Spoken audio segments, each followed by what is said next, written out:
This program is intended for mature audiences. Parental discretion is advised.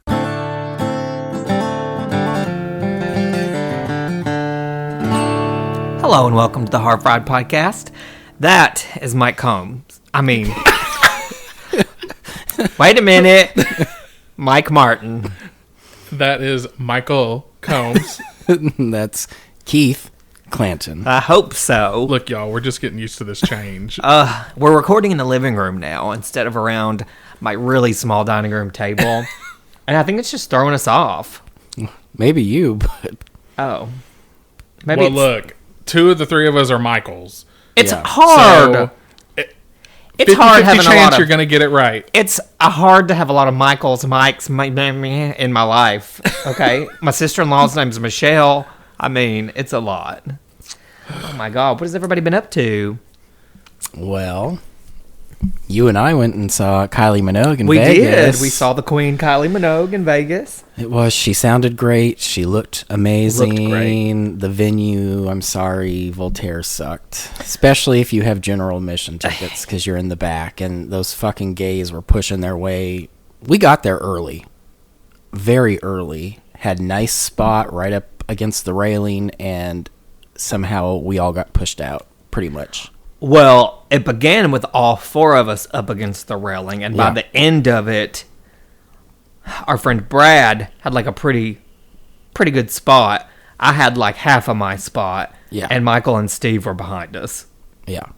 And we had fucking people pressed up against us. We had this some girl kept resting her phone on my head so she could take videos. We had two people about to have sex next to us in a throuple. And they were from Nashville, too. They were. But she looked great. She sounded great. The opener, Bella Dinwiddie. How was it? I don't know. Don't Bella ask me. Dinwiddie I can barely pronounce Ashley or Amanda. It was amazing. I actually would enjoy seeing that over some singer opener That you don't care about. Yeah, it was pretty cool. It was a good opener.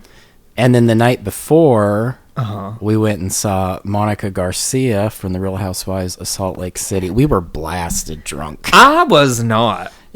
You certainly were, because when we got to Planet Hollywood, you got out of the Uber, and he's like, I'm going to throw up, I think. Well, it was hot in that Uber, and I get car sick anyway, and so I was sitting in the back seat. I mean, we're not, like, filming. Nobody can see this, but I was like... As soon as the car stopped, I jumped out of it.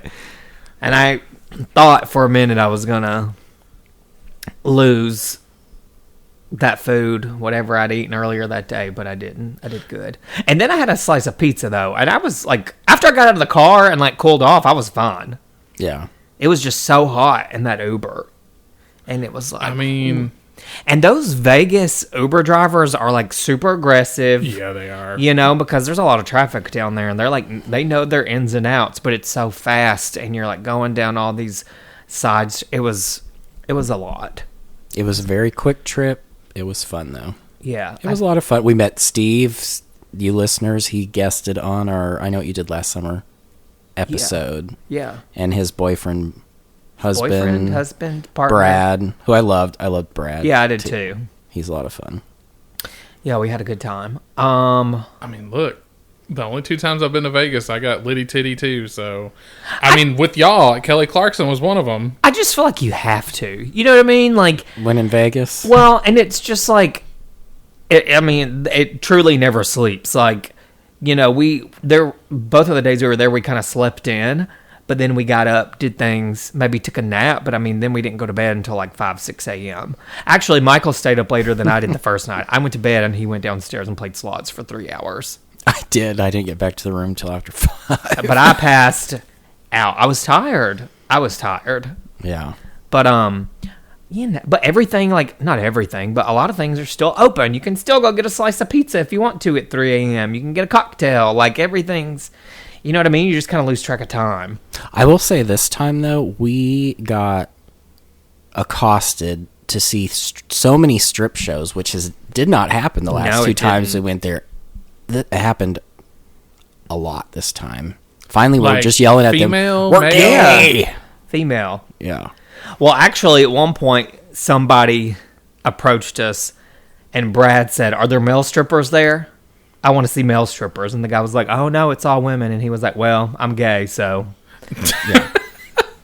I don't know what it was about this time, but the last 2 times that did not happen. And I actually was a little, because we weren't planning on going to this event to see Monica. If anybody that listens to this watches Housewives of Salt Lake City, Monica's like a big deal right now. Mm-hmm. She did a lot of shady stuff. I don't care though. I love her. I love Monica. She was so sweet. She was so nice. So sweet. You could tell she's super appreciative of everybody, that came out. But she hugged everyone that went up there. I got 3 hugs from her. Yeah. 3 in like 3 minutes. You all put money in some I did. dancers' G-string. So I was going to get to that. So I was a little apprehensive, and we weren't going to go, but we were also like toasted. Well, it was funny because Steve and Brad weren't even planning on doing anything. They were just going to go to bed, have a drink with us, and go to bed. And then once they had their drink, they were like, "Oh no, we'll stay out." But we got tipsy. And we were like, yeah, let's go to where she's going to be because it was at a gay bar. And it wasn't that far away. It wasn't that far away. It was like maybe 5 miles. It wasn't, yeah. Maybe not even that. But the bar reminded me of like these 2 bars in Nashville because you've got like the dance bar on one side of the street and then on the other side of the street, it's a little lounge. So it actually wasn't that crazy in there. I mean, the line to meet her was crazy, but I felt like after people met her, they kind of like went to the other because it wasn't like while we were in there, I didn't feel like it was crazy.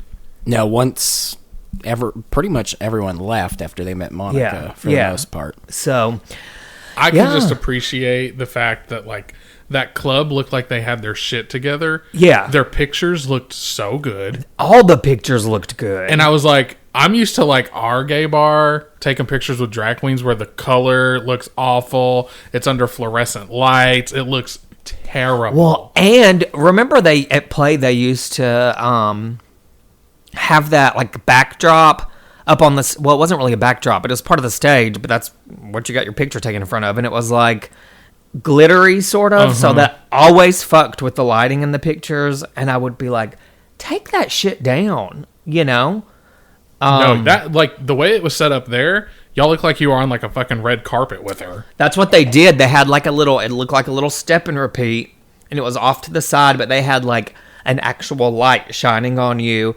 And then the guy made sure he took a few pictures. Like he made sure, it wasn't like snap by. Like he clicked like 2 or 3 times to make sure he got a good shot, which I appreciated. So, but the bar wasn't that bad. There were go-go dancers, and for the first time in 38 years, I've never done this before, I put money in one of their G-strings. I do have a video of Steve and him going up there. You do. I didn't do I do it, look terrified, though. He did. I was afraid it was going to bite me. His anaconda? Yeah. Yeah.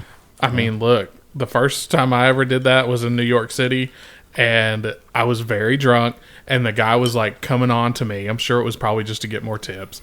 But whatever, you couldn't have told me nothing at that time. Mm-hmm. And he was like down, like he got like in my face and was like whispering in my ear and like all kinds of shit. And I was like, "Are we about to fuck?"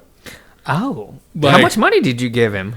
I mean, I only went up there with like several ones at first. He wanted a 20. Oh, then you went back, and then because like I kept standing. He knew in the what same he was place. doing. He knew how to reel them in. So then, like he did. I mean, it don't take much to please me.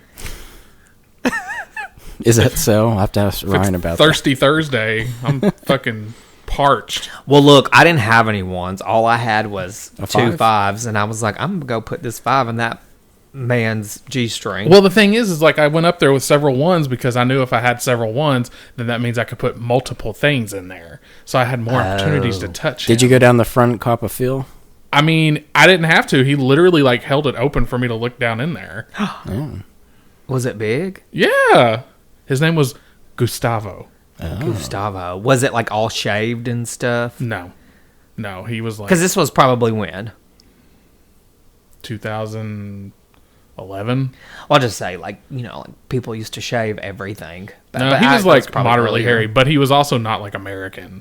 Yeah. So Gustavo. was fine. I don't know what this guy's name was. But they also all look a little bit better when the lights are low And you're drunk. and you're drunk. bucks. Yeah. Well, I tried to get Michael. So after me and Steve did it, I was like, here, take this $5. Just go put it in one of those young man's G-string. Young man. Because, they're probably like 22. But Michael was like, but they're not even cute. And I was like, who cares? They're up there dancing. Did I say that? Entertainment. I don't remember saying I said, go give him a $5. And you said, if a cuter one comes out, I'll go do it. Shook. I don't even remember saying that. This guy over here. Look, Michael has high standards. I do have high standards. That's why he dates me. I had done a lot of work that night, though. I had to get the Uber for us to get there. I had to talk to the doorman about getting us in. I had to talk to the photographer so Keith could get a photo by himself. I had to go get the drinks at the bar. I was tired of talking to people at that point.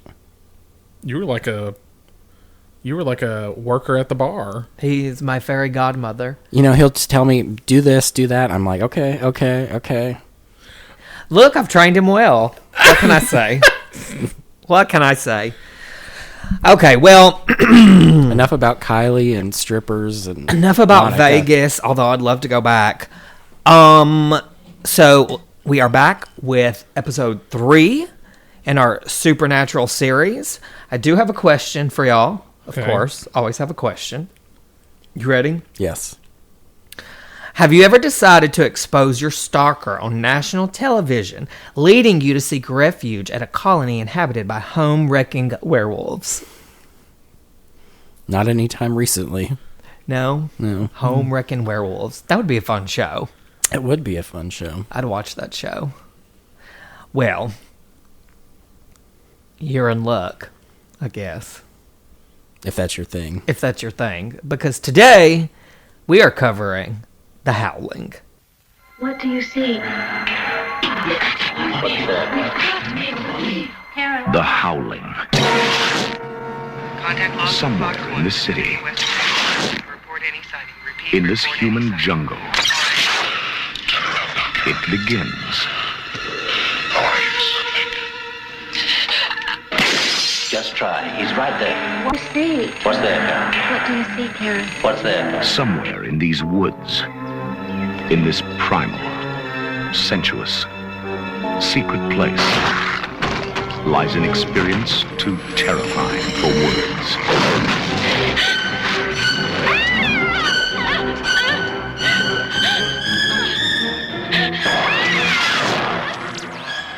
And now, all anyone can do is watch and wait. Tonight I'm going to show you something.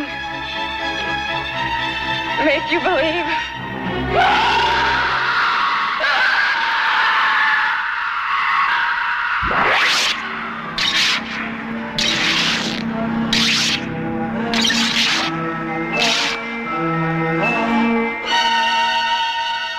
The Howling.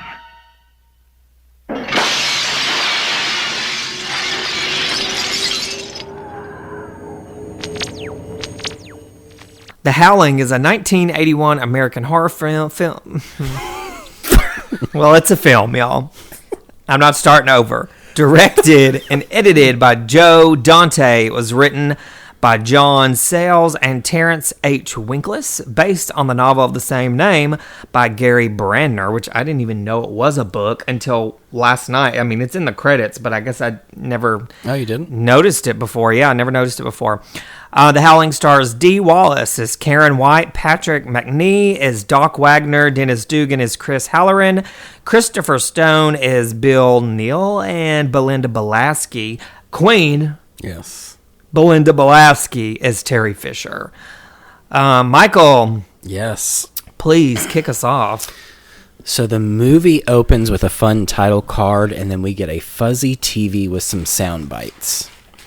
We then see a psychologist on a TV program talking about serial killers, and then we find out that we are on a news program set at a news station. Yes. I mean, the sound bites literally are From the movie, from right? the movie. Yeah. I do love that opening, how it's like scratches the howling, and then it's like a mirror that breaks. But so we see Karen, Miss Dee Wallace, walking through a seedy area of LA, and she goes to a phone booth and takes Does this take place in LA? Yeah. I was trying to think of that last night when we were watching it, and I was like, where does this even take place? Like, I guess I think they even say something about Hollywood Boulevard or something. They at some do, point. and then at one point, what's his face? Bill says to her, "You grew up in L.A., so you don't even." Oh, okay. Yeah. Because I missed that. She goes to a phone booth and takes a call from Eddie, the serial killer, her stalker, and then a police cruiser is following her. So Karen White, news anchor for the news. Semi-popular because people recognize her and like her. So Karen doesn't seem like the type to me that's an undercover kind of reporter. She seems like your general news anchor. So I feel like she's a Demetria Kalademus. Yeah. A Holly Thompson. Yes. If you're a WSMV fan. I love Holly Thompson. I ain't even gonna lie. I think she's so pretty. She's in the station doing a report. She's not out on the street. Yeah. But I think obviously, okay, she's had this stalker. There's a serial killer on the loose. They're suspecting it's the same person, or maybe he's already admitted to it. He's been writing to her or something. Right. Yeah. Right. I was gonna say, because I feel like the first time I watched this, I didn't really pick up on the fact that it was like I almost thought that she was being used as bait. Well, I think she kind of was. But I didn't realize that there was like already like, I mean, I knew that there was previous communication somehow, but I didn't really feel like it was that deep. Yeah, like I didn't realize that he was like a stalker of her. Yeah. Well, the first time you saw it, was it at the Groove when we did Friday Night Friday? Yeah. Well, and I was telling him that sometimes you watch these, like, I've watched movies at the Groove for the first time and then watched them again, and I'm like, I didn't pick up on any of that. But, you know, you have people talking and stuff in the back. It's different. Yeah. So they kind of, I guess the news station obviously want her. They're putting her up to this because they want to catch the serial killer and get the exclusive, because it's all about the exclusive. They're obviously doing like an expose on it, because the psychologist is there talking about serial killers and their psychology about them, people's energies and like all this kind of stuff. And and they're talking about like things like, don't try to tame like your beast within and like all that shit. And I'm like, oh, okay. So we're like, there's a lot of like foreshadowing going on in this conversation. Well, to me, it's not. I mean, it is foreshadowing, but I'm just obviously, going into the Howling that it's a werewolf movie, right? You know what I mean. So when they drop those little things the whole time, I don't know. There's just no there's no twist. There's no surprise. Like, you're going to be dealing with werewolves. So yeah, I just think it's their way of like preparing you. I agree. For what's to come. So there's a lot of different clips here going back and forth. We quickly meet her news reporter co-star and her husband Bill in the bathroom. Mm-hmm. And then we are introduced to her best friend Terry and her boyfriend Christopher, who both work at the news station. And they've unfortunately have lost contact with Karen. And I'm assuming that Terry and what's his name, Christopher. Mm-hmm. Christopher and Terry, I almost feel like they seem like maybe they're producers. Yes. Definitely seem like they're producers. Definitely Chris. Terry might have like a bigger, like maybe she is an investigative journalist or something for them, but they both seem like maybe they're producer types. Right? Yes. I will throw this out there because you guys probably do not know this. Do not know this. Wait, how many drinks have you had so far, Michael? I've just had this one. And how many shots were in there? 1.5. 1.5? What a rocks pour? A rocks pour, yes. Thank you. So James Mackerel, who plays her news station co-star, Lou Landers, also has a little bit part in Gremlins as the same character. On the news, Lou Landers, so it makes me think that they probably exist. Gremlins and the Howling exist in the same universe because it's the exact same actor, exact same character. Well, where does the movie Gremlins take place? California? New York.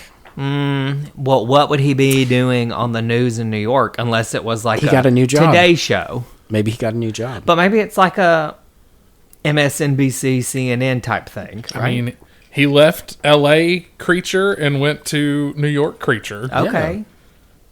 Okay. Go. I would also like to point out that Yes. her boyfriend was her husband in Cujo. Oh, and that's Bill? her real life husband. Yeah, like Yeah, Christopher Stone. That's how she got her Dee name. Wallace Stone. Yeah. Dee Wallace Stone. But like, yep. is he her husband in Cujo, or is it Yes. the affair one? No, the affair one. Okay. That's who she's Oh, having so an affair he's with in Cujo. Yeah. she So he's has the an one she's had. Got it. But they were married. Were they married already at this point? I think so, yeah. Okay. Which came out first? This came out before Cujo, right? Yes. Okay. Got it. This come out before. Yeah, it did. Never mind. I'm not even gonna say that. Okay. Came out before what? Critters? E.T. Oh, yeah, this was a year before E.T. Yeah, I was gonna say E.T. 'cause was 82, when we this were was watching 81. it. Ryan like came in and he was like, "Is that the mom from E.T.?" I was like, "Yes, it is." And he was like, "These must have come out around the same time because she looks almost just like that." Well, Yeah. that has a little bit part in Scream when they're in the video store. Yeah, the girl says, "What's that werewolf movie with E.T.'s E.T.'s mom in Yeah. it?"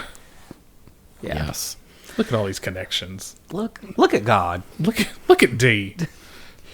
So Karen walks into a porn store and goes to the booth with the smiley face sticker, which I should point out was also on the phone booth. When she sits down, a hand comes behind her and starts the movie. It is Eddie. And she's in a seedy part of town because all it is strip clubs, girls, Porn shops. girls, porn shops, 25 cents per view. She's in the area Julia Roberts was in Pretty Woman. where Julia Roberts worked in Yes. Pretty Woman. Yeah, it's very seedy. It's very gross. Because that one guy stops her in the alley to accost her and how much, and he's like, "Oh, you're on the news." Yeah, oh yeah, because he thinks she's a hooker. Yeah. She's not dressed like a hooker. She's got lavender and purple. No, and on. she walks in that porn shop with her purse clutched to her, and she's like, I mean, obviously not supposed to be here. And they're not used to women being in there either because that guy sees her. He's looking at that porn magazine and he sees her and he's like, hightails it out of there. I mean, let's be real. Most porn shops like that are probably for men. Yeah, truckers. Yeah. That porn they were playing, that was some rape porn. No, that was like a snuff film. Yeah. Totally a snuff film. And I mean, it just kind of fits. Like, okay, you just think about it. If you're going into a dark room, Putting a quarter into a machine to watch a movie. but if you're going in there to meet a serial killer, obviously, serial killer, Eddie, he's going to be watching some snuff film. Like, that just obvious. You know what I mean? But it was a very aggressive snuff film. I've never actually seen a snuff film. I don't know if I want to. I wouldn't want to. Oh, I don't think that I would want to. I mean, we know enough about what they consist of, so it's like, no, I think I don't want to see that. Yeah. That's like back in our young days when Faces of Death was like a real Oh, thing. God. I've actually seen Faces of Death. I hated that. I just wasn't into any of that. No. I don't know what you're talking about. It's like, I think it's real and staged deaths. They like intersplice them together, and there's multiple versions. There's multiple there's, like- series of them. So this is a movie? Yes. Or a show? And it's called Faces of Death 1, Faces of Death 2. Yeah, there's like 5 of them or something. I saw it my sophomore year of college because the theater was playing it, and if you watched the whole thing, you got a certificate saying you survived the Faces of Death. And I Yeah, will never like- watch one again. I remember when they were like really big, and me and my friends would like try to seek them out on the internet. You know, when AOL was like the thing. But So you're saying some of it's real and some of it's not? Yeah. Well, do you remember Rotten.com? I do. Do you? I haven't thought about Rotten.com in forever. Oh my Well, they God. would have like photos of crime scenes. Yeah. And then they had a portion on the website called Celebrity Morgue, and it would be celebrities that have died, and it would either be like, I mean, most of them were like funeral pictures, but it was, honestly, that creeped me out more than like seeing a body tore up into a bunch of little pieces. Because it was just weird. I remember seeing the Marilyn Monroe one, and I was like, it always makes me cringe. And I'm sorry if anybody listening has done this before, but it makes me cringe when people post funeral pictures on social media. like if they have a relative die and they post pictures of it. Why? Why would you Why are even you do doing that? Yeah, like, I feel like It is creepy. that's something that, like, I mean, sure, if you want to take a picture, take a picture. But the posting it part... Nobody wants to see it. Like, if you just want it, if you feel like you need that for your own whatever, go for it. But yeah, like, I have just never been at a funeral and been like, oh, they look great. Let me take a picture so I can... No. That is not how I want to remember them. You know? But yeah, that... Because I just remember Faces of Death being a big thing. Oh, can you watch it? Like, is it on anything? Because now I'm curious. I watched it once 20 years ago, and I haven't. In the theater, you said? Yes. We didn't watch it in the theater, but of course I might have been too young. I mean, obviously I was not. Well, I was a sophomore in college, so you guys would have been a senior. We would have been in high preschool, school. probably. Fuck off. So Karen is told not to turn around. They talk, and then she's told to turn around, and she is in shock. Shock. Like she can't, speechless. Well, Can't his voice scream. changed too. Well, I think he's like transforming He a is. little bit, That's right? kind of what I was gathering. Which, okay, so go on to the next because I have some thoughts. So the cops come into the porn store, hear the commotion, and kill Eddie. Karen does not remember what happened. No.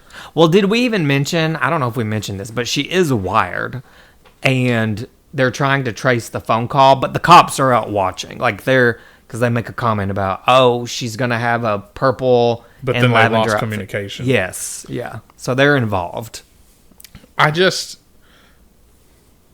Nothing significant happened to her in that moment. So I was a little confused as to why she couldn't remember anything. I feel like she turned Like- around and, like you said, and he Or was was a it werewolf. just traumatic? I think she probably saw him starting to transform, and that's why she was like, Well, so do you think she Shook. remembers and doesn't want to say it? Or do you think No, I she think genuinely she doesn't remember? her mind to protect itself. was Shut like, down. what the fuck is this? She has amnesia now. Yeah, I really do. I think she was traumatized by what she saw, and I think so too. I mean that's a real thing. Your body does do that Yeah. to protect you. Mm-hmm. So the next day, Karen's taking a nap, and she has dream flashbacks of the night before. She has a lot of vivid dreams in this movie. A lot. Like pretty much anytime you see her sleeping, she has a dream. It's her mind trying to remember what happened. Yeah. So Terry and Christopher find Eddie's apartment. It is full of hand-drawn art, newspaper articles, etc. They also find an oceanscape drawing. It's a real charming apartment. I was about It's to say, beautiful. the whole building was seedy as fuck. See, Was it not? Yes. Yes. well, and you can tell that Eddie's like really proud of himself because he has all those newspaper clippings of the people that he's killed. Yeah. But also, he's a very talented artist, and he has pictures of werewolves that he's drawn. But he's also got a picture of Karen yeah. that he's drawn. I happened to like pause it Uh-huh. at one point during this scene, and I just happened to pause it on when they had like it was on the wall, so like you saw all the clippings, and one of the clippings said like faggot rapist. What? Yeah, and I was like, what? I tried to like read it, but you can't read anything. It literally is just an article, and that's the That's the title. yeah. And I was like, Huh. oh, Well, I wonder if he was Never killing noticed like that. men and women or something, and He could have been, yeah. maybe it was a gay guy. Because you don't really know, like you just know that there's been some dead bodies found, Right. But they don't ever really tell you like in what condition they're in or like anything about the victims. Like you just know that there's some killings going on. During the newscast, they do show a dead body, but it's far enough away that you can't tell. Well, and I feel like at one point they do show a body going into like a body bag going Yeah. into the back of an ambulance. But again, you don't really know anything about the victims. right. So Karen goes back to work, and she freezes up on air. She goes and sees the doc, who is from the beginning of the movie, who recommends she come to the colony. Which I don't like the fact that asshole that runs the station was like really I don't want to say forcing her, but really pushing her to get back out there. Yeah. Oh, I feel like there's so much misogyny in these movies from this period of time. Oh, for Yeah. sure. Like it's just mind blowing. Watching it in today's climate, like it's just nothing like that would be on a movie nowadays. I feel like, unless it was a movie Specifically about like- that. Yeah. So as Karen's starting to read the teleprompter, she sees like flashbacks in the camera Yeah. lens, which makes her freeze up. Well, I just feel like he knows what he's doing. He's trying to get some ratings because everybody at this point knows that she was attacked. So he's like, okay, well, she's gonna go back on, you know? Oh, he's a dick. Because then He's such a dick. They cut to a little thing with him on it, and he's like, "That's a professional," implying that Karen isn't. Oh, talking about the guy, right? That's him. Huh? Talking about himself. Yeah. So when Karen freezes up, they put on a little program, and it's him. Oh. So he's looking at himself on He's looking at television. himself. Okay, I got calling you. himself a professional. I got you. I do remember that. Okay. So Karen and Bill drive up to the colony and are greeted with a barbecue. Wait a minute, though. Wait a minute. Because I did write this down. Yeah. Whenever she's going through all that on set, that the douchebag's like, who knows, maybe she's pregnant. Oh, God. You know what I'm saying? But, like, that just goes back to the point you misogyny. just made. Yes. Like, what the fuck? Well, in this, at some point, I don't even remember when I said it, so it doesn't really matter. But at one point, they made some comment. Maybe I did write it down. Something about, like, basically the woman's just always at fault. Everything is the woman's fault. Yeah. And I just remember saying it at some point. And I don't remember what part it was at, but that just kind of falls into line with all of that. Yeah, what a dick. A total dick. Kind of. Oh, it was the video store guy when he was like, I should have known better than to let that broad back here. Oh, he did say Oh, he that. did say that. Yeah, That's totally. That's when it As was. if it was her fault. that it Exactly. Yeah. Ugh. Too bad both of them don't get it. Right. So Karen and Bill drive up to the colony and are greeted with a barbecue and meet the colonizers, including local nympho Marcia, who has her sights on Bill. I think it's such a weird thing to say, come to the colony. That sounds like a cult, It does. you know? And then, Well, you know, What? that's like, I think it's supposed to be a reference to, what the hell is his name? The Kool-Aid. They drank the Flavor Aid and all killed themselves. Yeah. They called Oh, yeah, themselves the colony. the colony. I think it's kind of like a satire type reference to Got it. that. Well, I mean, it is very... I get it's supposed to be like a retreat for you to go on, like mingle, very like Kellerman's... Well, a la Dirty Dancing, like you're going to Yeah. like mingle with people. and it almost and seemed like a couples retreat. Yeah. Sort of. Yeah. Like there was a lot of couples there were. like together. There were. I just thought it was weird that they called it the colony. But that was a personal invite from that psychiatrist. So I'm guessing that he's probably... He runs it as Doc, yeah, he runs it. But my guess is, because he seems pretty close with Karen, maybe he's like got a regular segment on their new show, is the way that I took it. yeah, I could see that. Like maybe he's on there quite a bit, you know? So we meet a few people here. I cannot remember their names. We meet a couple. Yeah. It was One had Donna and Jerry. Donna and Jerry. Was that their names? Yeah. We meet Marcia and her brother From TC. TC, he was also in The Hills Have Eyes, if you've seen that movie. And we also meet Earl. He wasn't, he just looked like it. He does look like it. And we also meet Earl. Earl. They're all very simple folks. People you know- wouldn't think you'd find in California, but You know what it reminded me of, though?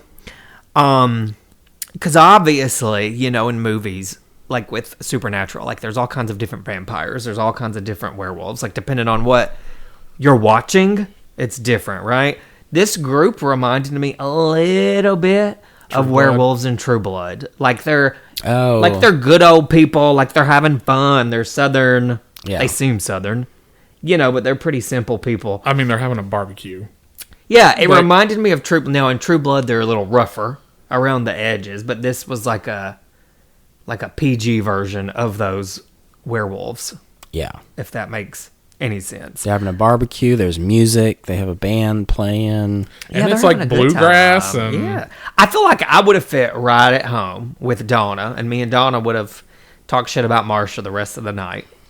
Well, because that's how we find out she's a nympho. Well, she said, at one point, you know, Bill, because I guess Karen has gone off with Donna because they're like BFFs now. Marsha, you know, comes up to him or whatever, and he's like, well, I'm looking for my wife. And she says, why? Like, okay, but can we talk about the Flintstones ensemble she's wearing? You don't like her No. leather outfit? It's just weird to me. Everybody else looks so normal. They've got like flannels on, t-shirts, jeans, overalls even. And then you've got Marsha coming out here in like a fucking leather dress and a bone necklace. Like, this could very well be Pebbles all grown up. Like, that's what she looked like. well, I mean, she's Pebbles was supposed an to be like sex. Okay. Sex on a stick. Yeah. But she looked like a cave woman. She does look Cave like women a can cave be woman. sexy too. Well, her brother Yeah, but I don't know. has on Look, like a even fur. Wilma got laid. Look, Wilma is a very attractive redheaded lady, okay? This woman's got this frizzy ass brown hair that's untamed, and she's a bitch. So, right off the bat, makes her unattractive. Not only is she a nympho, she's a bitch. Yeah. She's a bitch. I just like that part when they're sitting there. Donna says under her breath, bitch. Well, because she She's a comes over and nympho glares maniac. right at Karen. Yeah. I'm like, oh. Well, I mean, I'd be a little Look, if I saw Karen walk up into my colony, I'd be a little worried too, because Dee Wallace is beautiful in this movie. I get it. So, an elder colonizer, Earl, tries to jump in the bonfire to kill himself. I'm sorry, I found it kind of funny. Like, obviously, at this point, we know there's some werewolves, and we're like, oh, obviously he wants to kill himself in the fire, because that's one of the only ways to kill a werewolf. But then I think, damn, there's got to be a better way, Earl. Well, he's had You a ain't few got a silver he's had a Right, few just- moonshines. He's the country of all of them. Yeah, Well, but then, because he sits there and doesn't he talk about like something about his teeth and I can't deal with it anymore or whatever. Yeah, And he's talking to himself the whole time. well, they do say, they don't really, I guess it just depends on what avenue you're watching, but they say every time you transform, it hurts. Yeah, So I'm sure maybe that's part of it. and he's old. He's so- old, so who knows how long this has been going on. But I don't know, like, I'm just going to throw myself in this campfire. Burn Don't yourself mind up. me. Keep making your s'mores. Keep eating your barbecue. So Karen and Bill have gone to sleep, and she wakes up in the middle of the night to some howling coming from outside. Ooh. I would be freaked out too if I heard all that, because it's not like normal. I grew up in Montana. I know what a coyote sounds like. This is some kind of crazy howling. Or as we call them in the South, coyotes. yeah. Coyotes? You don't say coyote? No, my grandma says coyotes. So did you say Wiley E. Coyote? No, I called him Wally Coyote. I didn't like the Looney Tunes, okay?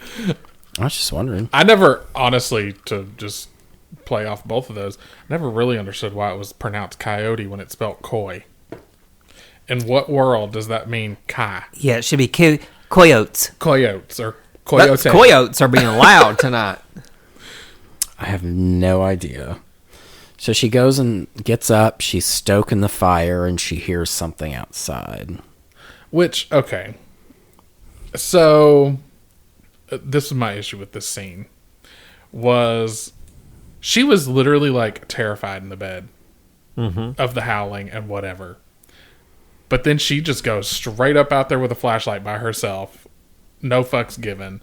And I'm like, you were just terrified like 2 minutes ago. But Well, now you're just... She's got her nerve up. She's ready to conquer well, whatever she got this up, is. she poked the fire, and now she's ready to go She's feeling outside. strong She's as like, hell. I'm ready to fuck this thing up. Yeah, Yeah. exactly. Well, because Bill was worthless. He He's wasn't going to worthless wake as- up. Fuck Bill. Literally, fuck Bill. Yeah. We'll get to that later, but fuck Bill. So Terry and Christopher go to the coroner to look at Eddie's body. Guess what? It's gone, but the fridge that he was in has been clawed the fuck up. Yeah, and the body bag, it's all Tore up. And they were like, oh my God, did somebody take him? And the guy's like, well, he didn't get up and walk away. Well, maybe he did. Right. he may have. Did we already go to the library? No, not yet. Nope. So Karen and Donna, is that her name? They play a little tennis.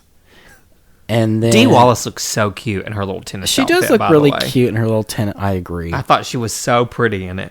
And then so after that, Karen and Donna hear a cow in distress and go searching, and they find a mutilated cow.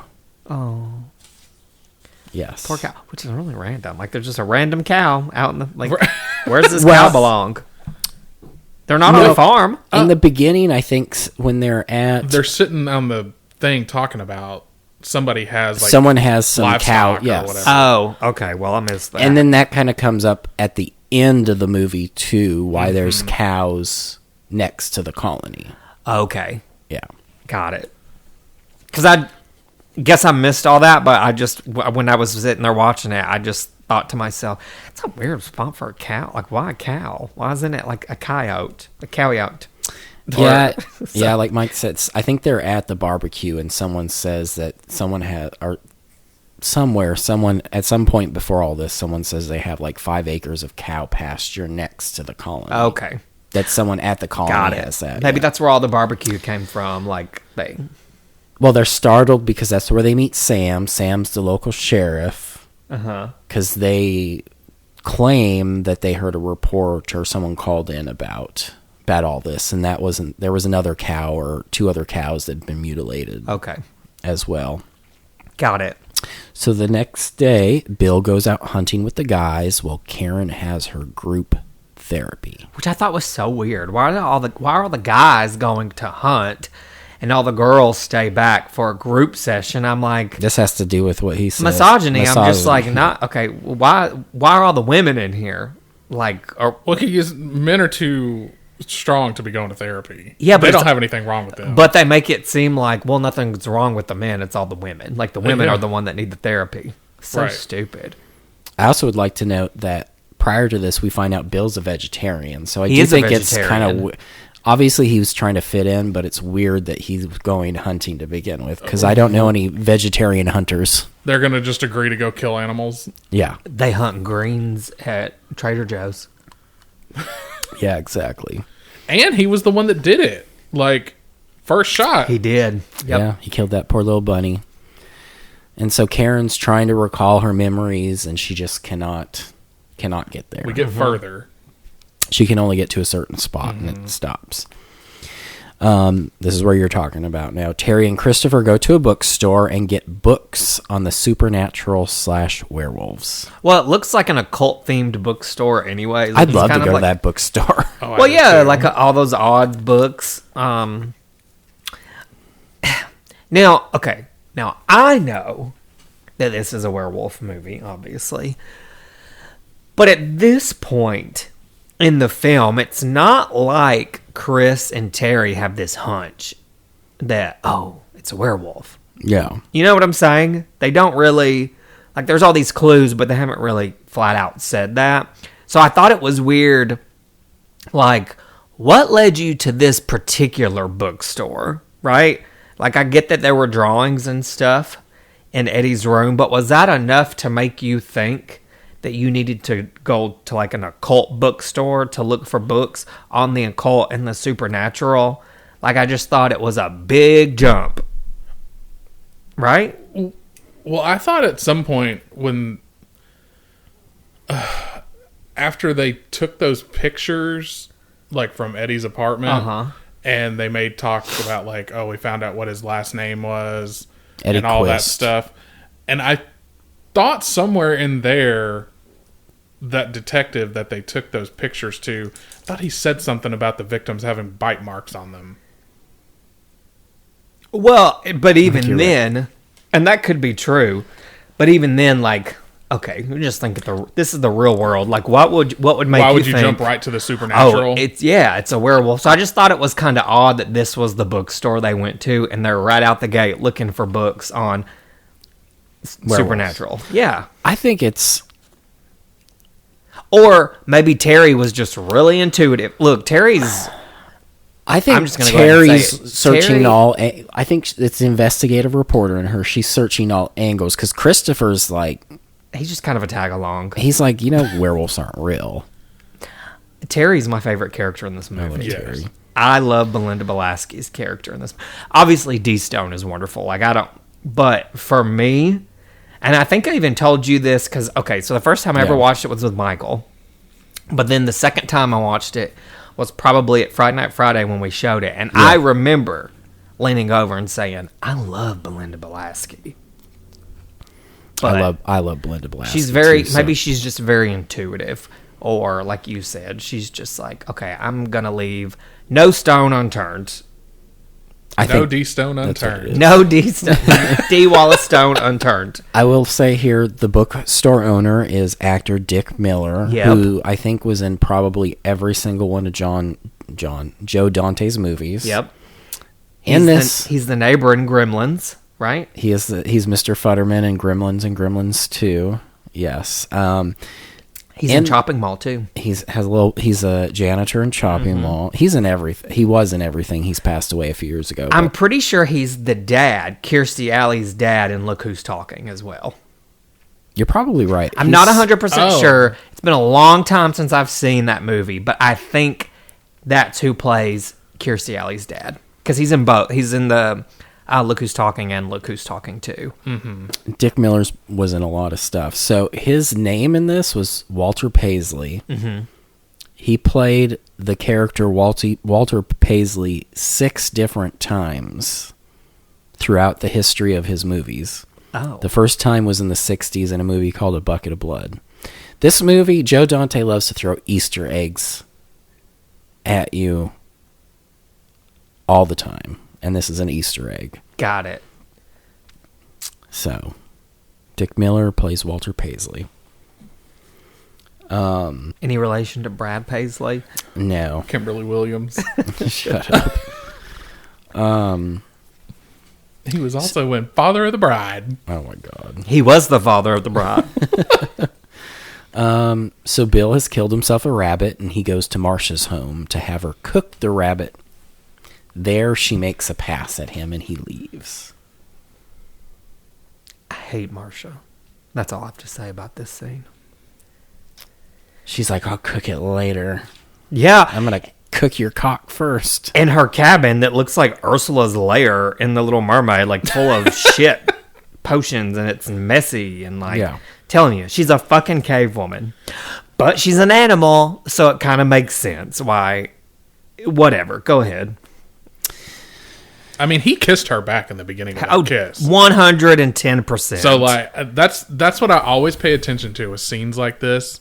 I'm always like, I mean, you backed off after, but you still... It's Kissed very her much back. how I felt about Single White Female with what's-his-face. Oh, Sam. Yes. Oh, he's like, oh, this isn't my girlfriend, but I'm going to go ahead and nut in her mouth. Exactly. Like, you don't get a pass Yeah. just because you had a change of heart After the fact. No. After the fact. Well, and I think in this too, Marcia is very alluring, kind of like a vampire is in a lot Right. of, you know what I'm saying? So maybe that's part of it. Well, that's kind of what I thought when she gave him that punch at the barbecue thing. I was like, don't drink that. Yeah. Because, like, I'm just so skeptical. I'd be like, no. That is her cooter You're juice. probably you're probably drinking something that's going to, like, fuck you up. Sorry. That was Alexa. I don't want to say it too loud because she'll talk back. Wow, she got excited about cooter juice. Yes, she did. She wanted to tell us She all about perked it. right up. She couldn't find any info on it, though. So, anyway. So while Bill is walking home, he is attacked by a wolf. He stumbles home, and Karen brings him to the dock to get fixed up. I guess there's nothing. It's pretty And is this- Yeah, I mean, self-explanatory. there's not really much there, but Well, is this when she says something about they were going to leave? And he told her, no, bite like this, you might want to stick around for a little while or something. The doc says that, yes. Yeah. Well, at first I only thought he was scratched, but then when they say that, I was like, oh, I guess he was actually bit, because it was hard to tell what was going on. Yeah. What? I just don't understand why these people walk leisurely through these dark ass woods. Well, it's supposed to be a colony. It reminded like me a of vacation. Camp Blood when we were What? out late at night and it was dark. I'd like try and walk to the cabin as fast as I could. Really? Yeah. You know what was funny though? So I've never walked in the woods like that at night. We had woods growing up behind our house, and we would ride our 4-wheelers and stuff back there. But we never go back there at night, you know? And you don't realize like how it's really dark in a wooded area, and you can't see shit, because when we were at Camp Blood, we would walk down to like the I guess the pier, I guess, on the lake. Yeah, the waterfront. Yeah, the dock. There you go. The first night we were there, we decided to walk down and like look at it at night, because you'd be able to see all the stars and stuff from the dock. But getting down there, You couldn't see shit. You could not see your finger in front of you. It was ridiculous. Would you have your flashlights on your phone? Yes, it was so dark. Well, the guy that put it on, we ran into him and he led us down Yeah, there. he actually, he turned his light. But I mean, obviously we put our lights on, but it was so dark. Yeah, we're So- like, oh, we know how to get down there. And we started to get down there and we're like, no. Well, and it's like steep too, so, and it was kind of muddy because it had been raining, the days leading up to us going down there, so it was kind of hard to walk anyway. So I can't imagine just walking leisurely, like you said, through the woods, even if it is supposed to be some vacation, retreat, colony bullshit. Like, you can't see anything. Yeah, exactly. I just think and these about stuff cabins like are that. not close. They do not No. seem to be close together. And I'm just like, it's just a recipe for people to go out in the woods and fuck each other. Mm-hmm. I mean, that's what I think. Even at your thing, I would not be surprised if people left the common areas, got the rocks off out there because they felt like, ooh, this is very Friday the 13th. And then just come back. Yeah, maybe. Very, very well could have happened. So Terry and Christopher are in bed watching werewolf movies and reading about them. Karen calls. Terry knows what's up. Belinda Balaski She is the does. queen bitch in this movie for me. Karen calls. How many times am I going to say that before we start I love recording? it. Karen calls and Terry says she will be up the next morning. Christopher has to stay behind for a little bit to do some work, and then we'll be up. Pretty much self-explanatory. Terry gets to the colony, and Karen tells her all what's up. And she tells her about Marcia and the other colonizers. The man-eating Cave whatever. woman Yeah. from Flintstone land. What are they? Bedrock. Bedrock. Sorry, Flintstone land. I really had to think about it. I was like singing the theme song in my head. Like, wait, where's it? So I Bedrock. want to note this is obviously after Bill has been bitten. Yes. The three have a picnic, and the vegetarian Bill is eating a big old turkey leg or something. Yeah, it looks like a big. It's a turkey okay. or It's pretty good once you get used to it. I'll eat anything if I'm hungry enough, Yeah. including Marcia's pussy. Yeah, because Terry feels really bad. She's like, oh shit, I forgot, Bill, you're a vegetarian. And She said, I forgot vegetables. Yeah. he's munching away on that turkey leg. Yep. So they go to bed, and at one point, Karen wakes up and finds that Bill is gone. So there's a lot of back and forth here. Bill has gone to the woods and meets up with Marcia, and the two have animalistic werewolf sex. Terry hears the howling, and she records it. But I don't think it's just them howling. Oh no, the other werewolves are excited about this. Right, because it's like a Coitus. new recruit. Yeah, they're all For them. It's ecstasy, howling ecstasy all over the place. Yeah. I mean, it's a lot. Because Terry's like, "What the fuck is this?" She Well, gets they out just that tape recorder. Added to their pack. Yeah, exactly. So And it might be part of, like, the transformation. Like, that could very well be. it reminded Part me of a it. little bit of that scene in Trick or Treat where you know what I'm talking about. Yeah, With Anna like- Paquin? Yes. Mm-hmm. Where they're like having sex and she like throws her head back and it's all crazy looking and whatever. Yeah, because they started having sex as a human, and they ended up turning into werewolves and still having sex. Yeah. Which was a shame because, I mean, he looked pretty good without his clothes on. He had a nice little booty on him, didn't he? He did. Even Michael Michael the Prude over here is even I think the bigger agreeing to question is, that. would you put $1 in his G-string? Maybe. Would you put $5 in his G-string? Maybe. The next morning... Wait, can I ask you something? Because I don't want to forget to ask, and I know you would know this. Was he quite a bit older than Dee Wallace? Yeah, he was like 8 or 9 years older than her. Because to me, like, watching it, I was like, I mean, he looks like he could easily be about 10 years older than her. Which is fine. But I also think he was a smoker, which makes you look older. I smoked for 12 years, and I look ageless, if I do say so myself. And why is that? Because I've been Botox. touched by an angel. Exactly. And his name is Tox Josh. So the next morning, Terry is down by the beach. And as she is walking back to her cabin, she turns around and recognizes the scene. It is the picture from Eddie's apartment. The landscape. That he drew. The oceanscape, the beachscape, yes. And this is just like what I'm saying. Like, she came fully prepared to figure out what the fuck was going on. She brought books. She brought all the drawings from Brought Eddie's her tape apartment, recorder. everything. Her camera. Yeah. So real quick, Bill makes it home. Karen is still asleep. So as Terry's walking back to her cabin, she finds another cabin. She finds all kinds of stuff that shows that... Well, it's Marsha's cabin. I didn't think it was Marsha's cabin. I thought I it thought was... it was TC's. I thought it was TC's or Eddie's. But maybe it was Eddie's. I thought it was Eddie's apartment. Maybe. Or cabin.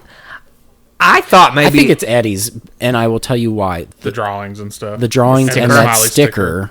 Okay, maybe it was Eddie's. I think it was Eddie's cabin, and the werewolf theory isn't crazy. She is attacked by a werewolf, and she ends up cutting off its arm. Yes, she does. And then it turns into a human hand. I love that scene. I do too. I think it's so cool. Well, are you just going to gloss over your favorite line in the whole movie? Oh, that no, happens. That's after this. I have it in my notes. Okay. I knew this was going to happen. I just wanted to make sure. Oh, because this happens after all that.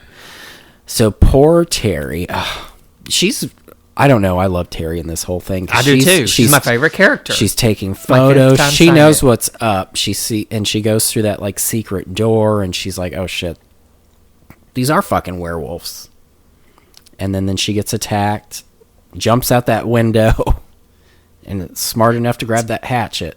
Terry puts up a good fight during her little escapades with the werewolf. I mean, it's a chase scene. Yeah.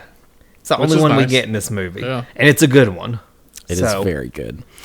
So she makes it, Terry makes it to the doc's office and calls Chris. Then it cuts back to, while she's talking to Christopher, Karen wakes up and finds Bill has scratches all over his back. She says, my favorite line, she walks by you like a bitch in heat. And he slaps her and she leaves. Oh, that's like, no, ma'am. No, ma'am. I hate that. It seems like he regrets it almost immediately.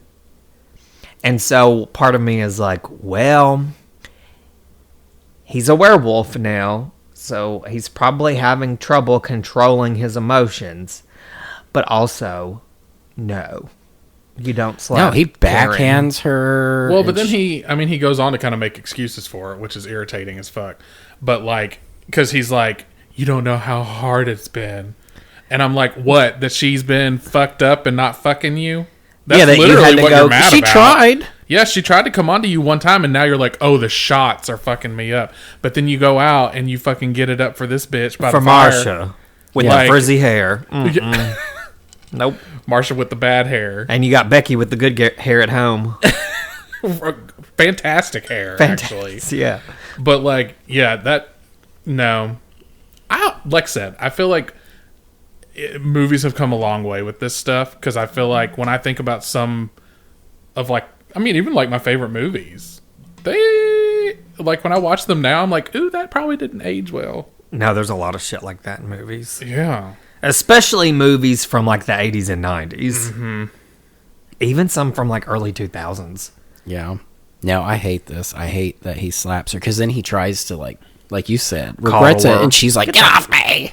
Yeah. Well, she immediately is like, I'm getting out of here. I'm going to get Terry, and we're going to leave. You can do what you want.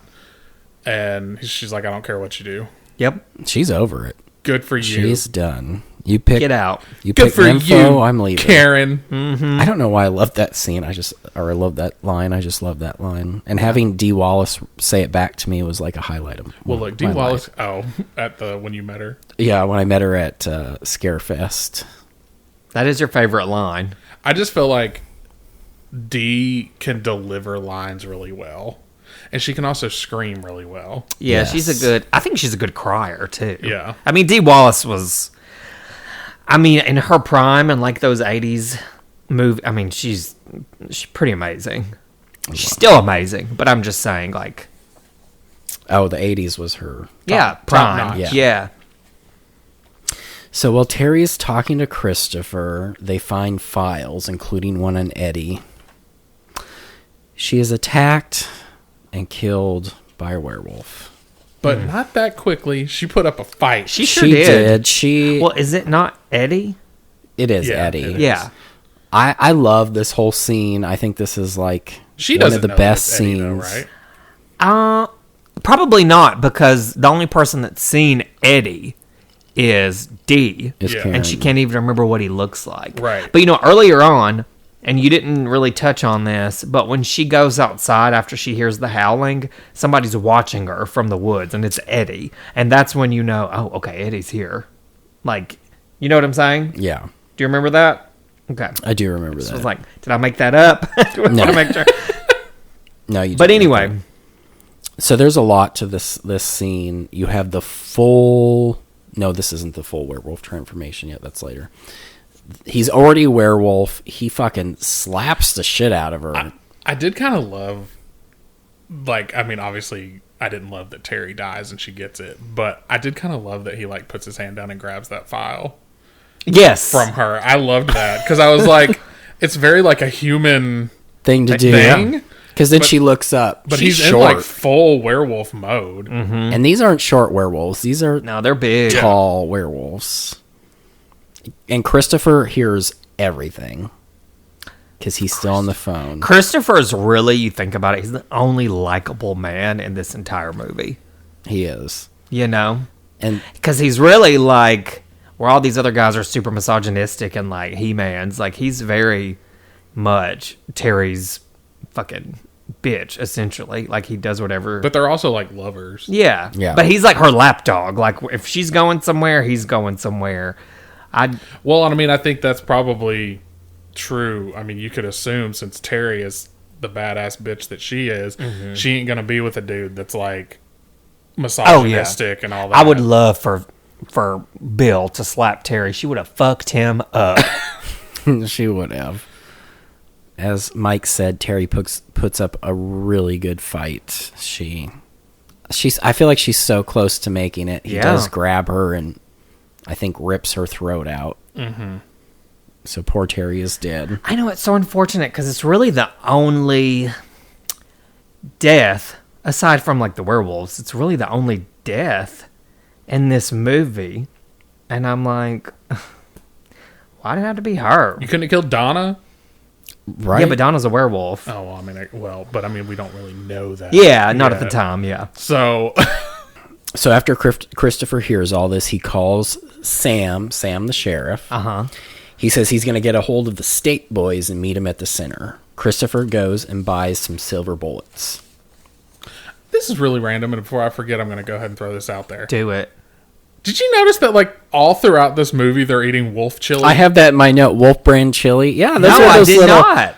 Oh, everyone loves Wolf Brand chili in this. Yes! It's all just little cans everywhere. little Easter eggs Interesting. throughout the whole thing. Yeah, Okay. I never noticed that. they're all eating Wolf I don't Brand even know why that chili. just popped in my head, because we were talking about Terry, and I remember seeing it in the cabin that she was in. Got it. Eddie's or whatever. Yeah. And it's just kind of there. And then I think it's by, the sheriff. The sheriff's eating some, I think, too. and I was like, everybody's eating this wolf chili. Mm-hmm. Yep. That's weird. Made right here in the colony. Right.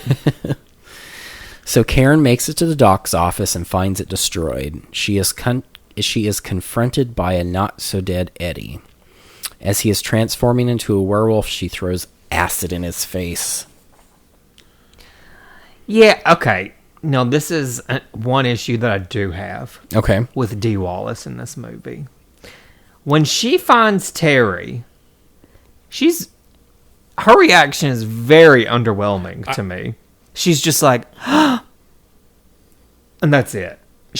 Her reaction was bigger to her husband slapping her than to finding her best friend mutilated. Or her husband waking her up from that dream. Yeah. Where she's screaming and Yeah. freaking out and whatever. I took it like she's back in shock. And she could have been, and I'm sure that's what it was supposed to be, and like I'm sure that's what her direction was, but I felt like I was expecting a much bigger reaction from her. I have always thought that too, but then I'm like, I think she's probably just everything that just has happened. The thing with Eddie in the beginning, her husband just cheated on her, he just slapped her, and now she found her best friend dead. She's in shock. Yeah. And I think that's why we got the reaction.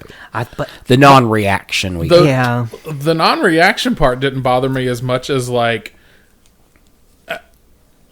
I mean, maybe the fear of if she was to take off, he would follow her. Mm-hmm. But I was like, why are you literally just standing here watching this happen in front of you?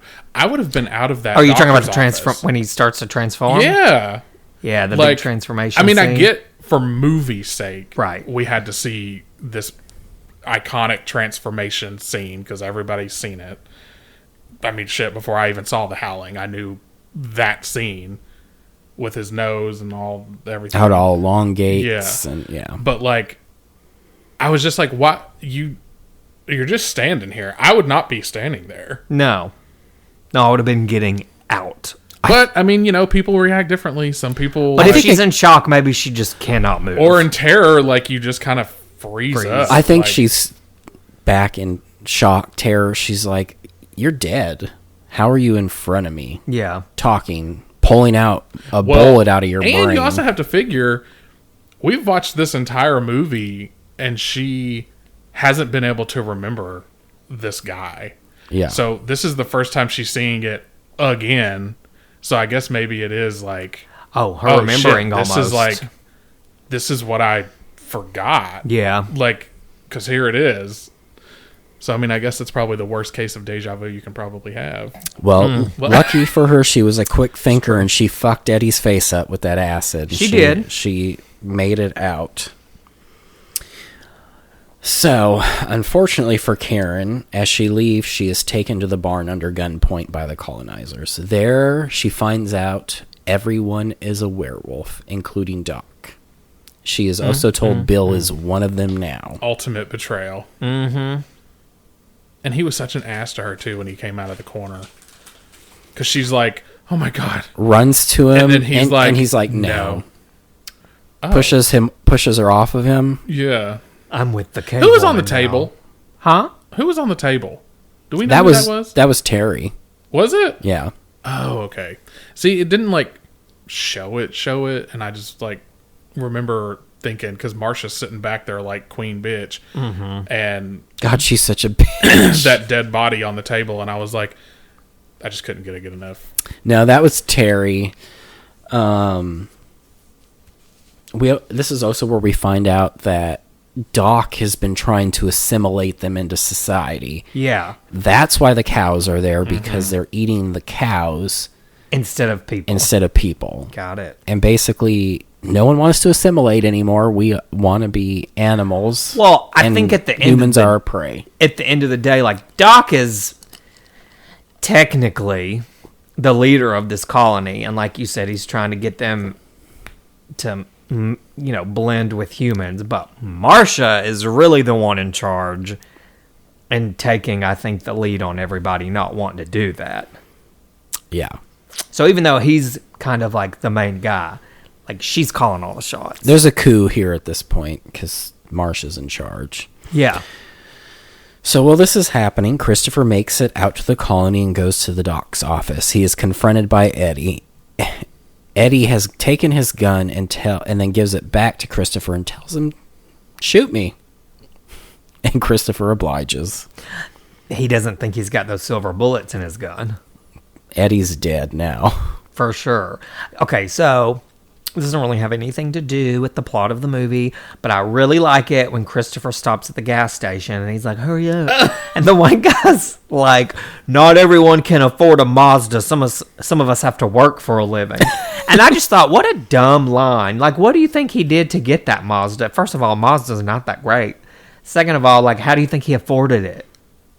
Exactly. I mean, I guess in 1981, a Mazda was probably a top big tier, deal, right? I just thought it was funny because I was like, a Mazda? Good Lord. Oh, times have changed. It'd be a Tesla now. Gross. Poor old Eddie's They also face wouldn't be is... getting gas. Yeah. No. I do kind of love They'd be how... blowing up on the interstate. Oh my God. I do love how Eddie's face is like all melted and gnarly. Yeah, it looks gross.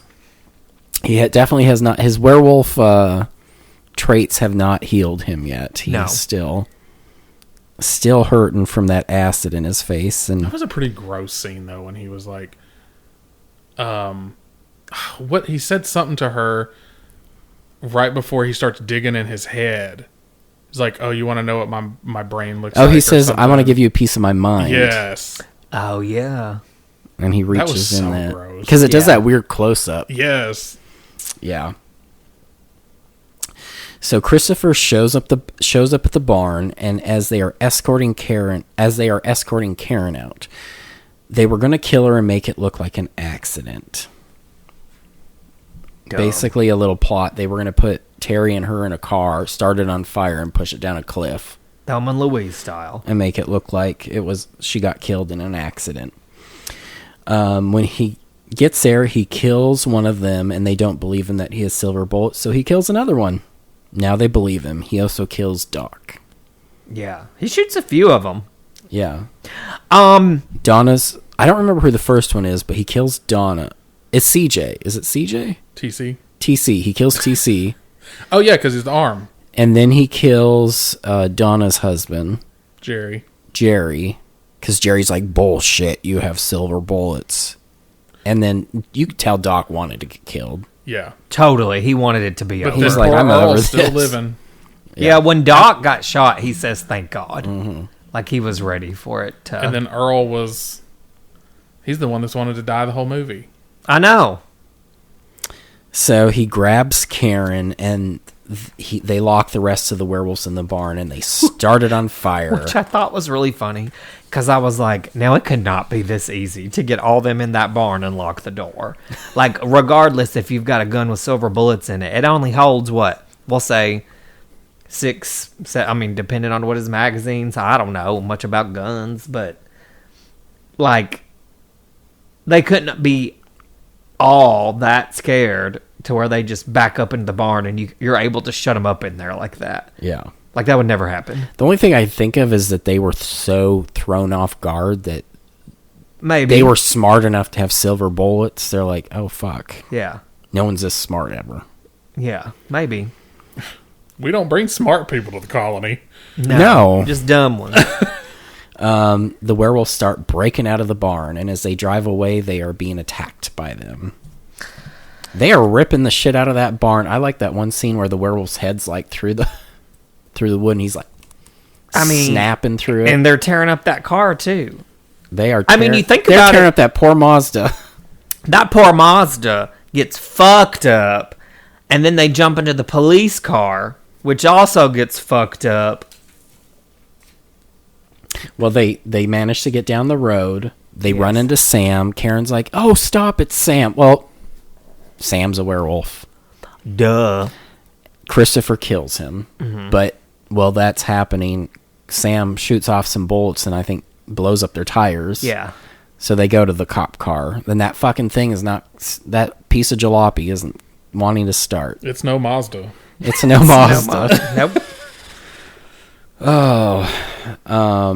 The cop car won't start. When they finally get it started and are peeling away, a werewolf breaks through and bites Karen. She kills it, Fucking asshole. and it's fucking Bill.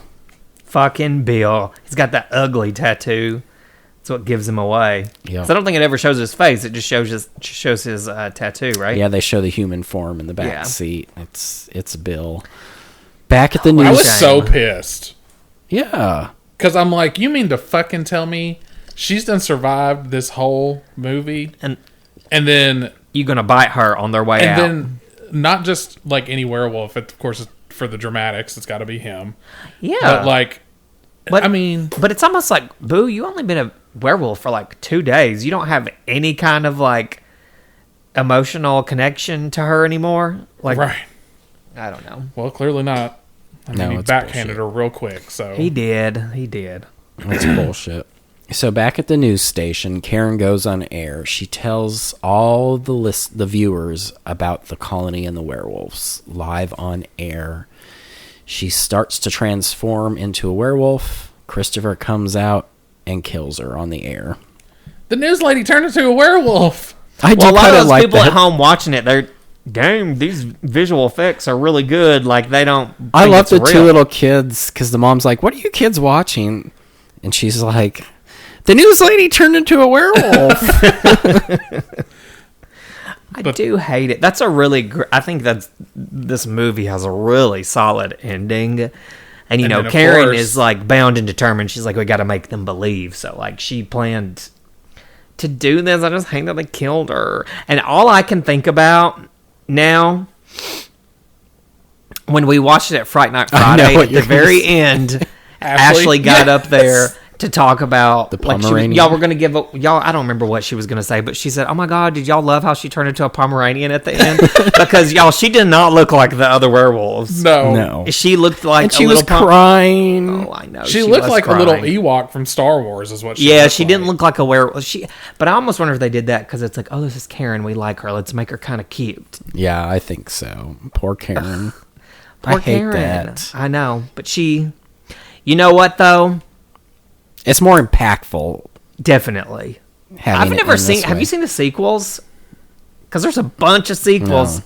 Honey, when I was looking like to see if this movie was streaming anywhere, there was like Howling 2, 3, 4, new something, new legacy. Like there's all sorts of sequels. I think there's 8 movies altogether. Oh my God. And you know, Netflix is supposed to be remaking it with the guy that did It, Chapter 1 and 2, Andy Machete. He's supposed to be writing and directing a remake for Netflix. Really? I'd only be happy if they brought Karen or Dee Wallace back. And Belinda Balaski in some capacity. New characters. Yeah, but they could have a cameo. Yeah, I mean, Yeah. Dee Wallace could be the one that works at the occult bookstore. Exactly. I think that'd be kind of neat. Bring Right. both of them back in some different capacity. So we see the people watching the program not believing it's real. Some might believe it's real. We find out Marcia is still alive, ordering a raw hamburger in a bar. Oh, I know. How would you like yours? Rare. Rare. And then they just close the movie on that weird zoomed in burger. Yeah, he smushes the burger on the grill to cook it, and then your credits roll. Yep. Fucking Karen. Fucking Marcia. Karen. Fucking Karen. Sorry. Fucking Karen. Fucking Marcia. Marcia's the real Karen of this movie. Marsha. Somehow Marcia's whore ass survived. Well, look, you think about it like this. Obviously, she was the one calling all those shots. So if anybody was going to get out of that burning barn alive, it was going to be Marcia. She probably stayed back at the barn and made everyone go after her. Yeah. Oh, no, she probably just went out the back. And she was like, all right, well, I'm done. Well, she probably got all the werewolves. Okay, we're going to make this big hole to get out of. And then she jumped in it and the rest of them died. Like, let's be real. She's very selfish. Conniving bitch. And her But bone earrings. So, like, we found out, we didn't really touch on this, but, like, we found out that they're all, like, related, right? Are they? Not all. Eddie, TC, and Marcia Are all quiz. all siblings. Yes. Got it. Yeah, Yeah. we find that out when Going through the files. going through the filing cabinet. Yes. See, that's why I think when Terry goes into that house, it looks very much like the one Marcia was in with all the concoctions and stuff sitting around. So it wouldn't surprise me if it was her house and her brothers just live with her. It could be. That's why I just assumed it was Eddie's because of the sticker and the drawings, okay, but that maybe he makes had a sense sticker in too. his bedroom. Maybe. That makes sense I don't too. know. It just seems like, Regardless, we got this great scene with Belinda Balaski there. yeah, so. best scene in the movie is her chase scene for sure. It's my favorite anyway. Well, I don't know. I mean, the endings. I would say my favorite scene is Belinda Balaski's chase scene, but the best scene in the movie is the ending. I mean, once we hit that chase scene with Belinda Balaski, it does not stop. Yeah. Which is great because I'm just going to say before that, and it's a little slow. There's some build-up, yeah. It's a little slow and not like a good slow burn like I like. Like it's like, okay, come on. You know what I mean? Move it along. Yeah, but anyway. I'm surprised Keith has not mentioned this at all because of what he loves, but Pino did the score for this movie. Yes. Who also did the score for Carrie. Well, when we watched it Friday Night Friday, I leaned over and I said, this sounds like a lot like the Carrie score. Are you sure? Is this the same guy? And he said, no, I don't think so. I did and not then, say yes, that. you did. And then you looked it up and you were like, oh, you were right. It is him. It's Pino, yes. Yep. Pino Donaggio or however you say it. Pinot Grigio? Yeah. Ramona Italian Pinot name. Grigio. Pinot Grigio. It's turtle time. It's Turtle. Shut the hell up. Ladies and gentlemen, it's now time for Michael Robert Combs' favorite segment, Horror Fried Theater. Mike, can you please tell us what we'll be doing today? Okay, so this one is going to be an adventure for all of us. Oh. Okay. We're going to do the scene when they first get to the colony. Well, it's actually the scene where Bill and Karen are driving to the colony all the way into the barbecue. Okay. So, fun. Oh, that's a lot. it's a lot. But, Okay. now let me go ahead and put this out there. Uh-huh. I did take out the Earl stuff because it was just Not necessary? filler. Yeah, Kinda. yeah. I really tried to keep it to like Karen, Bill, Donna, Jerry, Doc, Marsha. Marsha. Oh my god, so we're going to be playing multiple Oh, characters? we're all playing multiples. Yes. So get your acting pants on. Honey, I stay ready, so I don't have to get ready. Also, interesting, because when I was pulling the script up, everything in here had Bill listed as Roy, I guess was his name in like the original script. And then I pulled him up on IMDb because I was like, I know his name was Bill. Yeah. But in IMDb, his character name is R. William. Yeah, R. William Neal. Yeah. So I assume Roy was probably his first name, and then Bill was his middle name. Yeah, I wonder why they changed it. I don't know. Roy. That's a Well, dumb the book, name. the book's a lot different than the movie. too. Well, most of the time. I'd like to read the book. I have it. Have you read it? I have read it. Is it good? I enjoyed it. Yeah. Do you like the movie better? Yes. Is there a Terry in it? No, Terry's not in the book. Well, I don't like it. Christopher's in the book, but not Terry. Then I don't like it. That'd be like when you're reading the True Blood books and Lafayette's not. Well, he only has a very small role in the books. Right. You know all about that, right? Yeah. The books. Yeah. He gets killed. In like the first one. The 1st book Because the end of the first season. is somebody in a car, and you think it's Lafayette, but really it's But in the Miss books, Jeanette. it is Lafayette. It is Lafayette, yeah. So. Sorry if anybody's been wanting to read those books. I hope that wasn't a spoiler for y'all. Look, statute They've of been out limitations. for that 50 Look, it's shows been a this. long time. It's been a long time. Okay. So let's just run down this list of characters because it's a lot. Okay. So our Dee Wallace connoisseur over here, I gave you Karen, Aw. Michael. Good. And I you hope better you're carry Marsha. this the fuck home. Do what? I said, I hope he's Marsha. He is Marsha. Oh! But From so- Bedrock? Yep. So Michael, you're Karen. Keith, you are Bill. I Slash am going Roy. to be Donna. Michael, you're going to be Jerry. I'm also going to be Doc because he only has like a couple of lines. Marsha is going to be Keith, and then this Charlie character he only has like one line, so I just threw that on you. Oh, okay. Okay. But yes, are we ready? Yeah, I just got to remember. As ready as I'll This is be. going to be hard for me because I'm like going to think Bill. I got to think Roy. Yes. Otherwise, I'm going to be like super delayed in my reactions to y'all. Also, like, I'm only going to do like the big narrations. I'm not going to do all these like Small one. ones. like unless it's like pertinent to whatever. But I'm not going to interrupt your talking just to say something. Oh, I got it. So Okay. So if there's a parentheses in there, Don't worry just about me. skip over it. Got it. just keep reading. Got it. All right, we ready? Yep. What's up, y'all? It's your favorite movie maniacs, Jesse, And Brittany from Danger Zone Video. voted Nashville's best new video store. And you bought the ticket? Now it's time to take the ride. This is Horror Fried Theater. Well, I already kind of set the scene, so Bill and Karen are driving, Karen in the passenger seat. Go for it. I don't know if I want to remember. Huh? Doc says that once I get what happened in the booth out into the light of day and face it, it won't scare me anymore. I'm not so sure. Give this place a chance. I thought you were one who didn't trust therapy. I saw you break down on the TV the other night, Karen. We've got to do something. I hope the people aren't too weird. A couple dozen people mill about, talking and laughing loudly at a barbecue cookout on the beach. A couple driftwood fires cast an eerie light on the scene as a small country western band does a loud and fast number.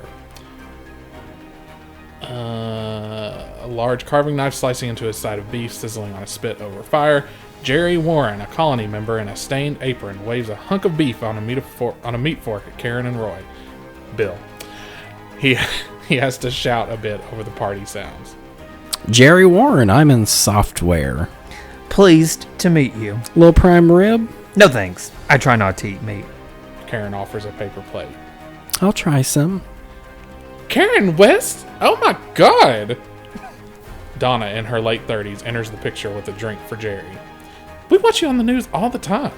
Oh? You're our second favorite, right behind... Who's that Oriental girl, Jerry? This is my wife, Donna. Hi. Roy and Karen West. My name's Bill. Bill Neal. See, the Roy's gonna throw us off. Bill and Karen West. Bill Neal. This reminds me of a college mixer. A couple standing amidst the mingling colony members, wrapped in a passionate kiss, oblivious to everything around them. Would you believe those two had filed for divorce before they came up here? It seems like a miracle, but when you see the doctor in action, you'll be a believer. Hello, folks. Charlie Barton, a beefy man in a western shirt, approaches to pump Roy's and Karen's hands. Welcome to the colony. This is Charlie Barton, Karen and Bill. Charlie's on our board. He put up the castle for the barbecue tonight. I used to watch you on TV all the time. Thank you. Are you on TV too? Yes, I'm... I remember. I saw you on that Rose Bowl game. Good Lord, that was a heart stopper. If you guys don't mind, I'm going to borrow Karen for a minute, give her the rundown on the colony. Don't leave me out all the juicy stuff. Karen and Donna walking on the periphery of the party. Pretty lively. Don't worry, honey. People are just blowing off some steam tonight. The colony isn't one of your touchy-feely outfits. In fact, it gets pretty slow around here on weekdays. Is it a real tight group or what? Doc never told me much about it. I mean, there's not a whole lot of peer pressure or anything, if that's what you mean. I mean, we're all just people here. Roy approaches the drink table where dark and beautiful Marcia stands serving from a large punch bowl. She smiles at Bill. You want some? Oh. Oh.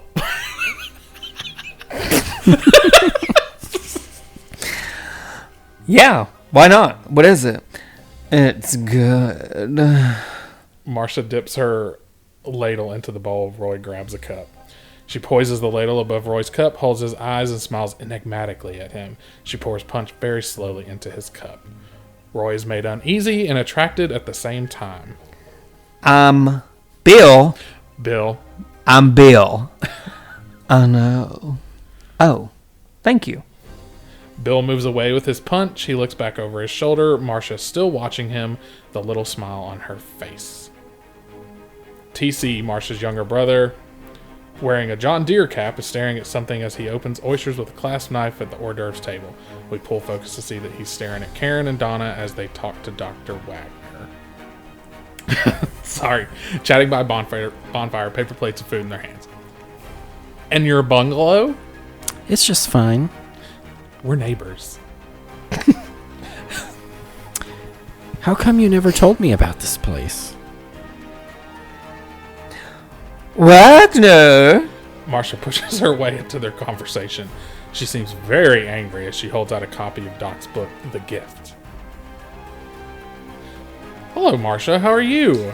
You take this back. I don't want my brother reading it. He asked if he could.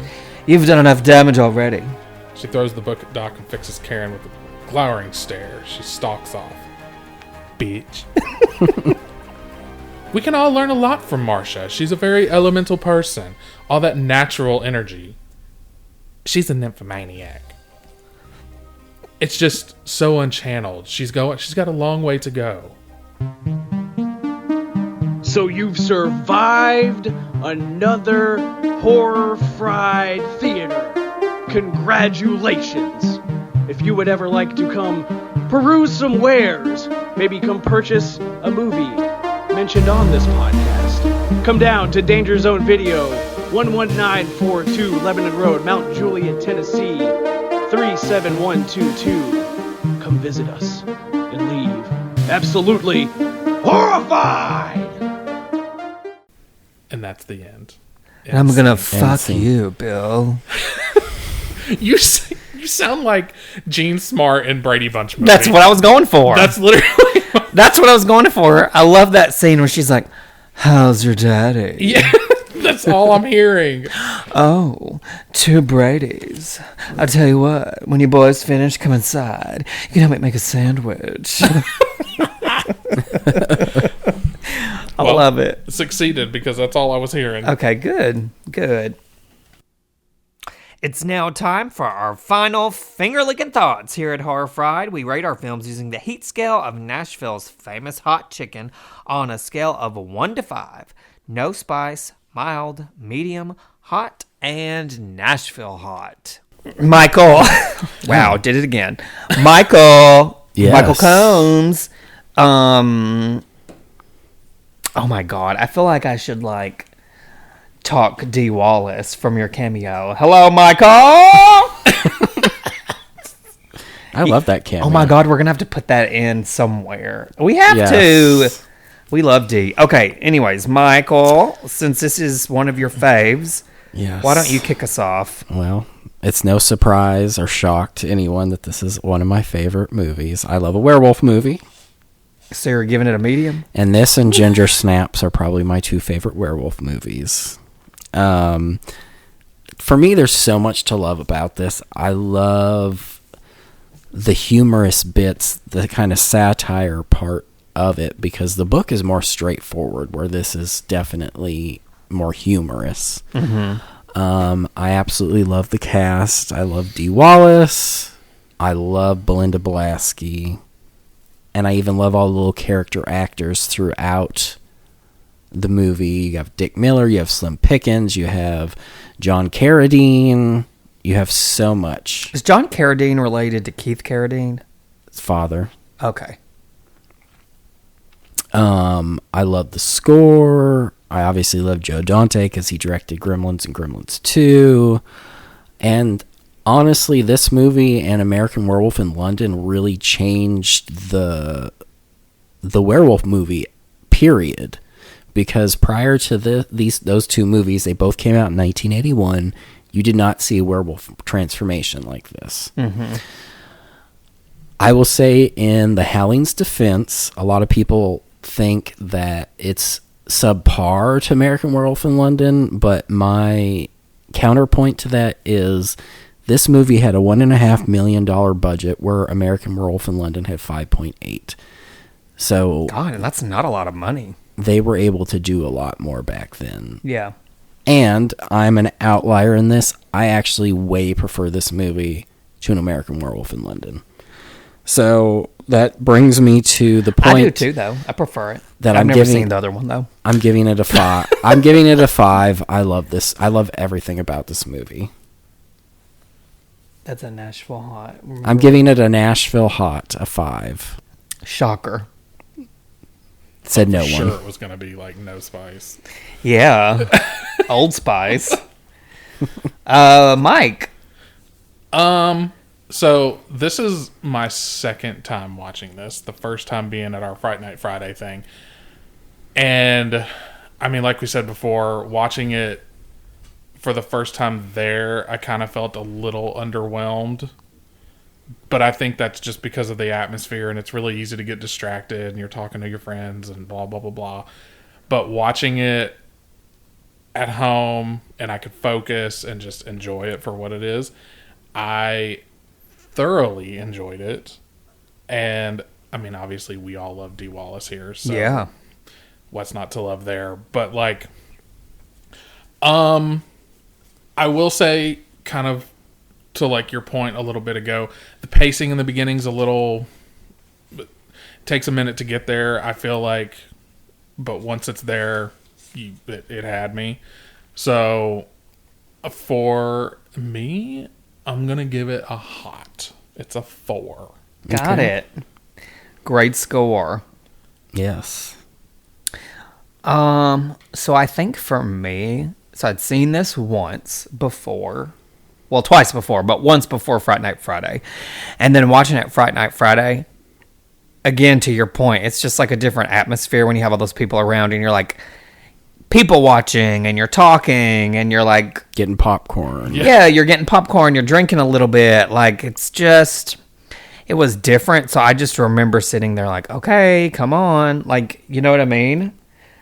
But watching it, it's weird because all these movies we've watched, well, Rosemary's Baby, I was pretty solid on, but like Suspiria, if you would have told me that I would have given it a 3, I would have been like, yeah, right. I'm giving it like a 1 or 2, like, because I didn't like, but you know, like watching it again, like I guess with this different set of eyes, I was like, okay, I get it. Yeah.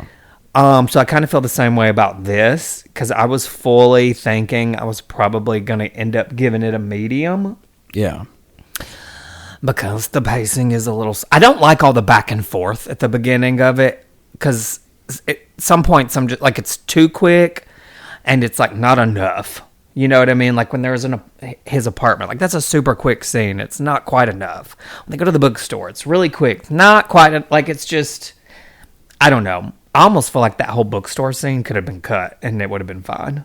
Yeah. Honestly. See, and I liked that. I kind of felt that way about a lot of the news stuff in the beginning. Like, I know we had to establish that she was like part of a news that, anchor, yeah. But like, it felt like a lot of time was spent there in the beginning. Well, yeah, and honestly, they could have started it with just her doing her thing, and then like maybe cut to the cops talking about her, and then maybe cut to the news, and then you're like, oh, they're all working together. Like, we didn't need to know all that like right off the bat. So, but anyway, obviously Dee Wallace is a queen in this movie. So is Belinda Balaski, and she didn't do that many movies, right? No, I mean, she did almost every Joe Dante movie, but she never really... But aside from that, she didn't really, like, do... No, and I think she's a great actress. I really like her in this movie. I just think... she's my favorite character. Like, she had such a good performance in this movie. But anyways, all that to say, I really went into this thinking that I was going to give it a medium, but I'm giving it a hot. Yay. Yay. Valentine's Day is coming up, so it had to be nice. Happy Valentine's Day to me. I just want to say, American Werewolf in London gets so much love from people. If you've never watched this movie, please watch this movie. It really is a good movie. It is. I enjoy it. I don't know why American Werewolf gets all the love, but this movie came out the same year, and I think it's better than American Werewolf in London. Well, okay.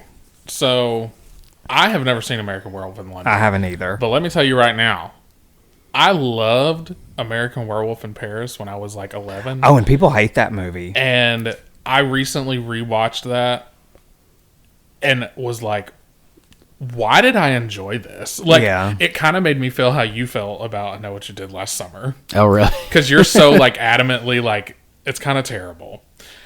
But at least with that, like, it's tolerable. Like, I mean, I still love that. But, like, this, oh, it was awful. And I don't know if it's the same premise as American Werewolf in London.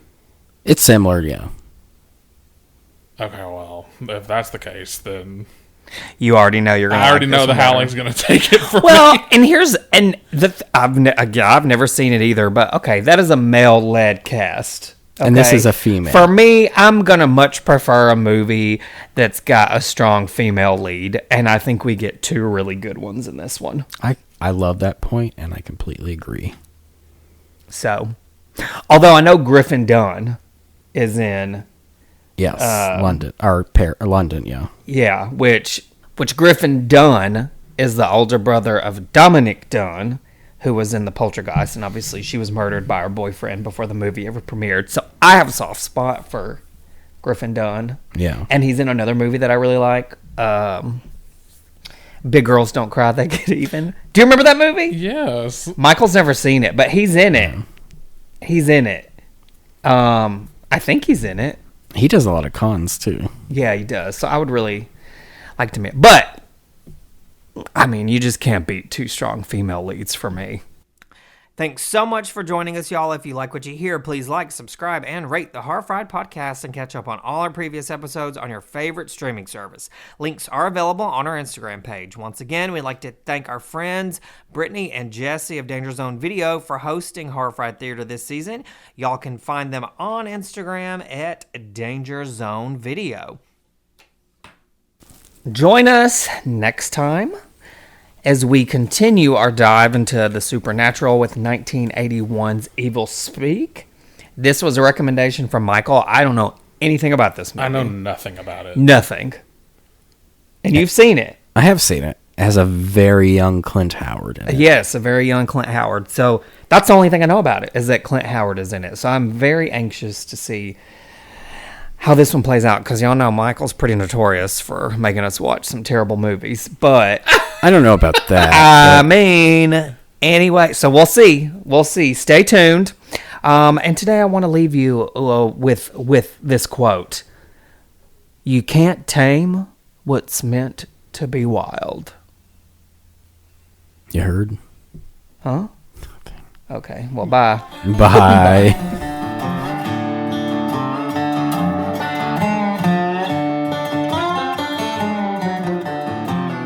Wow! What are you kids watching?